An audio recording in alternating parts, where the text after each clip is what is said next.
How do you measure the success and effectiveness of the safety programs and initiatives that you develop?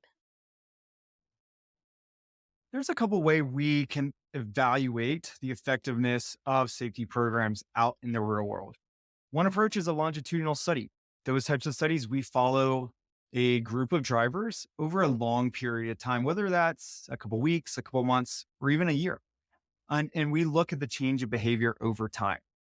Oftentimes, when we're evaluating a safety program, we will do what's called a pre and post test or pre intervention, post intervention comparison. So we look at the rates of behavior before an intervention, in this case, maybe a training program. And then we compare the rates of those risky behaviors after they've received this intervention, and we can see if it makes a difference. Another way we conduct evaluation tests is using a control group. So we can have one group of drivers that goes through a training program or uses a specific safety technology. Then we have another group that doesn't go through that training program and doesn't use that specific safety technology. And we can just see, how often they engage in a risky behavior, for instance, or how often are they involved in a crash. Both of these methods have strengths and weaknesses, but they both allow us to get a scientifically valid measure of success.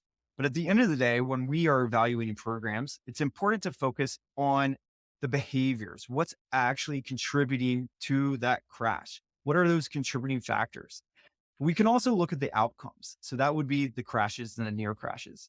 Regardless of what our measurement is, it's important to look at all these different metrics to evaluate the effectiveness of a training program. We want to look at the actual behaviors. So, how often are drivers speeding? How often are they engaging in distraction? How often are they tired?